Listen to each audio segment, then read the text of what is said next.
The old gorilla doesn't move when the others do. While the troop climbs ropes and hoots across the compound, Zulu sits in the far corner, eyes half-lidded, fingers slowly curling around a branch. He used to be the miracle, the one who signed words, who looked humans in the eye and made them believe. But now he barely responds until a baby gorilla named Nia toddles up and mimics him. Zuru doesn't react at first. The keepers watching the monitors assume it's coincidence. Nia, after all, is barely a year old, still unsteady on her feet, her attention span short. But she's staring at him, watching intently as he slowly signs the word for leaf. And then, with clumsy little fingers, she tries to copy it. The staff review the footage later, curious. Nia tries again and again, not perfectly, but with intention. The researchers murmur among themselves. This hasn't happened before. Other young gorillas had watched Zuru over the years, but none had tried to speak his language. Zuru, meanwhile, remains silent. His eyes are tired. His fur, once rich silver, is now tinged with pale gray and dust. He hasn't signed in months. Not since Dr. Isa, the woman who raised and taught him, passed away. Since then, Hay's withdrawn, eating less, interacting rarely. But now, there's this child. Nia returns the next day. She brings a stick in her mouth like a peace offering, dropping it at Zuru's feet. Then she signs again, crudely, without precision. But the rhythm is there. Zuru looks at her for the first time. His dark eyes blink slow. His hand lifts, and he signs back. The moment is subtle, quiet, but powerful. The sanctuary staff watching from the control room freeze. One of them gasps. Zuru's responding, not just mimicking, but communicating. He signs the word baby, then points to Nia. She squeals in excitement, bouncing on her feet. It's playful, but it's real. Over the next days, the sessions continue, not formal ones. Zuru isn't trained anymore, but Nia arrives each morning. She sits near him, copying his hand shapes. He begins to test her, signing different objects, motions, verbs. The keepers record everything. And then on the 7th day, Zuru does something that leaves even the most seasoned staff stunned. After a quiet session with Nia, he reaches toward the glass, looks directly into the camera, and signs a word no one expected. Teach. It's not a command, not a question. It's a statement of purpose. The team scrambles to check the footage again. He wasn't prompted. He wasn't coaxed. Zuru initiated it, and for the first time since Aya's death, he looks alive. The researchers gather outside his enclosure, uncertain what to make of it. But deep down, every one of them feels the same thing. Wonder because maybe, just maybe, Hay's not done teaching yet. The sun hasn't even crested the treetops when Nia bounds toward Zuru's corner. She's earlier than usual, eager, restless, eyes wide with anticipation. Zuru waits for her, hands folded neatly on his knees like a professor before class. There's something different now. Focus, rhythm, and unspoken understanding between them. This is no longer mimicry. This is learning. Zuru signs food. Nia doesn't hesitate. She signs it back, her small fingers forming the shape with awkward confidence. She then adds, more, a sign the keepers didn't even realize Shed observed. The staff stare at the monitor screens, frozen in place. It's clear she's not just copying. She's remembering, building. That day, the team begins formal documentation. Cameras roll from dawn till dusk. Everything is logged. Every gesture, every interaction, Zuru teaches with remarkable patience. When Nia signs incorrectly, he repeats it with slow, deliberate motions. When she gets it right, he touches her hand in what looks like praise. The sanctuary buzzes with excitement.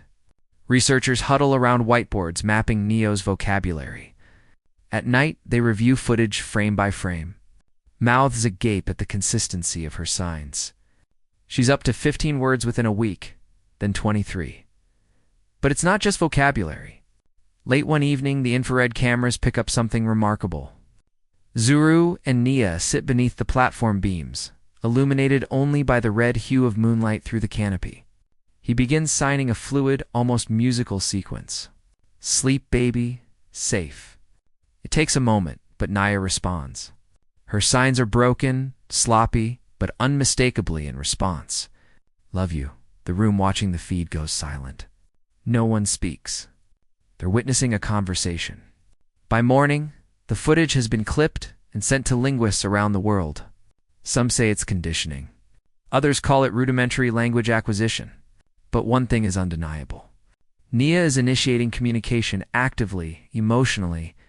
The sanctuary upgrades their documentation system. They bring in cognitive behaviorists, psychologists, a child language expert. All of them agree this isn't mere training. This is something new. Days pass. Zuru begins giving Nia simple tests.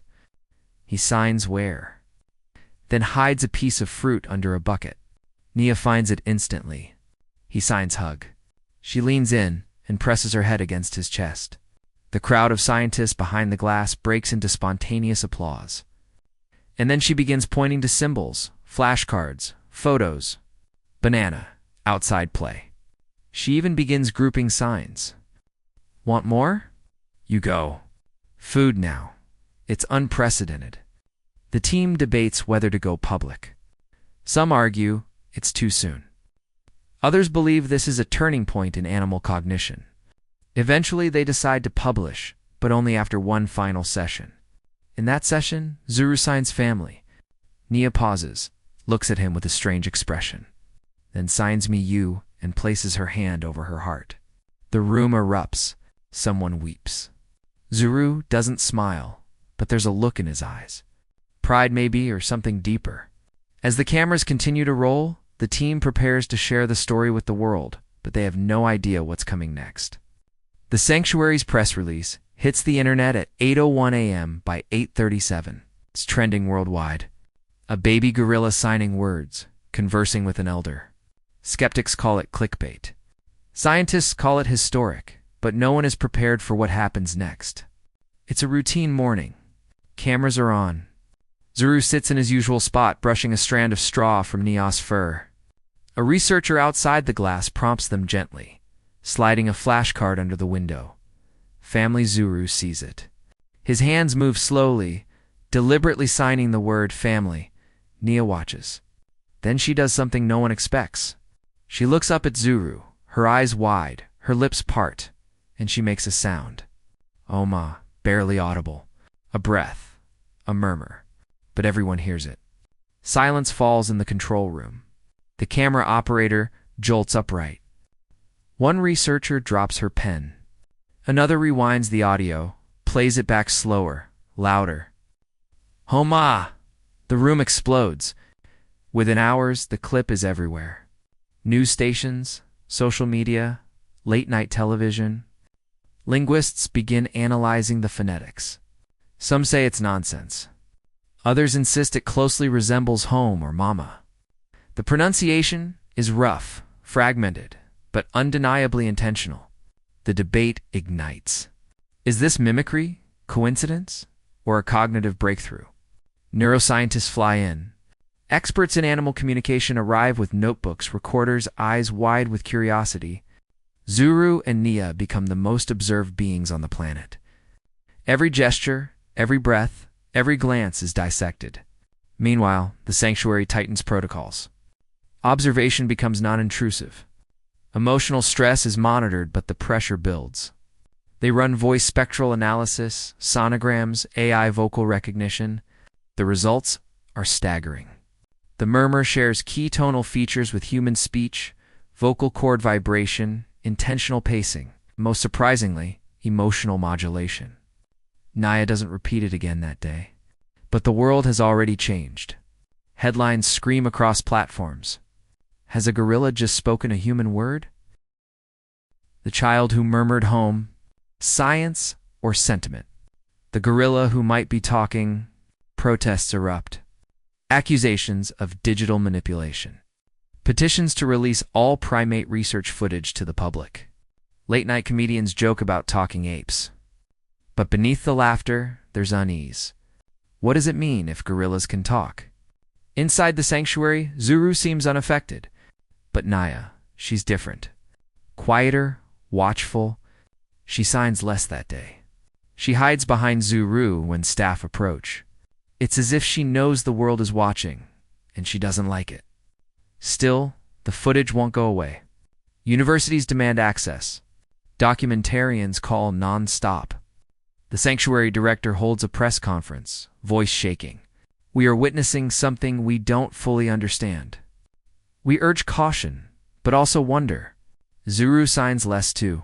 His movements are slower, tired, but when Naya curls beside him, he places a hand over her heart as if to say, "Still here?" And then that night, during a late review session, a young intern rewatches the moment. She leans in, goosebumps rising, and whispers to herself. She wasn't trying to speak to us. She was speaking to him. What started as a scientific marvel has become something else entirely. A mystery, a miracle, and a warning. We may not be the only ones with something to say. The backlash hits fast and hard. Online skeptics accuse the sanctuary of staging everything. Viral videos dissect Neo's murmur frame by frame, claiming digital tampering, scripted cues, even hidden speakers. The scientific community fractures. Some demand replication. Others call it a hoax. And then the funding disappears. The sanctuary's major grant is pulled. Pending investigation. A private donor backs out. Government inspectors arrive. Cameras are removed from the enclosures. Zuru and Nia are left in near silence. Zuru senses the change. He sits by the glass wall for hours, waiting for the people who no longer come. Nia taps at the empty observation window. No response. She signs play. No answer. She signs food. Nothing. Then she stops signing altogether. Staff are reduced. The remaining team devastated, but under orders scale back interaction. Zuru grows agitated. He paces, eats little. At night, he no longer rests. He watches the gate, waiting for someone who never arrives. And one morning, he begins coughing. Shallow at first, then deeper. A persistent rattling sound that draws concern from the keepers. Vets are called. Blood work is done. Stress-induced immunosuppression. Zuru, once the strongest male in the troop, is deteriorating. Naya doesn't leave his side. She curls against him, signing softly into the crook of his arm. Words no one is there to witness. Words that go unanswered. Then on a rainy night, the storm rolling heavy through the canopy, it happens. Zuru collapses. A thunderclap drowns out the sound of his body hitting the ground. Nia jolts upright, eyes wild, her tiny hands slapping at his chest. She signs, "Wake." Then, "Stay." Over and over. Zuru's breath rattles. He opens his eyes just once. He looks at her. This little gorilla who gave him purpose when the world had taken everything else. And then, with trembling fingers, he signs one word. "Speak." His hand falls still. Nia doesn't move. She stays curled against him as the night bleeds into dawn. By morning, the staff find her still there. Her eyes are vacant, her hands limp. They fear the bond has broken. That whatever miracle once existed between them died with Zuru until she opens her mouth and says it. "Hope, Ma." Clearer, louder, intentional. The vet freezes. One keeper drops his clipboard. Another starts crying. Someone stammers, "Did you hear that?" They replay it again and again. No digital manipulation, no prompt, no reward, just a voice from the one creature who had gone silent. The story breaks again. But this time, it's different. Not just headlines, a reckoning. What if the murmur wasn't a one-off? What if it was real? What if Zura's final word was a command or a gift? The sanctuary, now stripped of its funding, becomes the center of global attention again. But it's no longer about signs or symbols or experiments. It's about a dying wish and the tiny voice left behind to carry it. Nia sits alone by the window where the researchers once stood. The rain taps softly on the glass. She raises her hand, signs family, and whispers again, "Home." 3 weeks later, the sanctuary gates reopen, but this time under global scrutiny. News crews line the fences. Scientists arrive in vans. Protesters wave signs that say everything from gorillas are people to fraud. But inside the compound, all eyes are on one being, Nia, and what she might say next. The final test is designed for clarity. No cues, no handlers, no possibility of manipulation. An independent panel of linguists, pymiatologists, and audio experts supervises. The setup is simple. Nia alone in the observation room shown video clips of her and Zuru together, then prompted with flashcards. The team holds its breath as the footage plays. Zuru signing food. Nia mimicking. Zuru cradling her during a storm. Zuru weak signing speak. Nia stares at the screen unmoving. Then a card slides into view. Her eyes flick to it. She pauses. Then she signs it. Home. And a second later, she says it. Home. The word isn't perfect, but it is clear. It is spoken with breath, tone, and intention. The sound reverberates through the observation chamber like a seismic wave. The room behind the glass erupts. Experts scramble to review the audio feed. It matches the spectral patterns of the first murmur and goes further. Vocal mimicry, deliberate pacing, emotional alignment. Nia does it again. Home. Not once. Not mimicked. Not random. Verified. The news explodes. Major outlets broadcast the moment on loop. Memes, debates, interviews flood every feed. Headlines shift from coincidence to proof. World leaders comment. Schools show the clip during assemblies. Linguistic and ethical debates rage. But none of that reaches Nia. She sits calmly in the sun, a single flash card in her lap. On it, family. She presses it gently to her chest. The sanctuary reinstates full funding. Donations pour in. Universities offer grants. A new division is formed, the Zuru Project, dedicated to cross-spaces communication. Researchers who once scoffed now fly across oceans to witness the phenomenon. But for Nia, it's not about science. Not really. It's about him, Zuru. Every morning, she sits beneath the tree where he used to rest. She signs slowly to the air as if haze still there just beyond the leaves. She whispers home, like a prayer, like a promise. The sanctuary installs a statue near the enclosure. A bronze figure of Zuru, hand outstretched, fingers curled mid-sign. At the base, a plaque reads, "He taught her to speak. She taught us to listen." In the months that follow, Nia continues to grow. Her vocabulary expands. She begins pairing signs with sounds, new words, new concepts. And one day she surprises everyone again. During a silent morning session, she points to 3 flashcards. You, me, same. No one moves. No one breathes. It isn't just about language anymore. It's about understanding, connection, legacy. Zuru didn't just teach Nia to sign. He passed on something deeper. A bridge between species built with love, grief, and trust. And now that bridge speaks. Zuru is gone. But what he left behind echoes louder than any word. A baby gorilla who found her voice. A world forever changed by a single whispered syllable. And a question none of us can shake. What if they've been trying to talk to us all along and we just weren't listening? If this story moved you, help us keep it alive. Drop a comment. What do you think Nia was trying to say? Like the video if it left you in awe. And don't forget to subscribe for more unbelievable animal stories that prove one thing. The wild has a voice. We just have to be quiet enough to hear it. Thanks so much for listening. See you in the next video. Have a great day.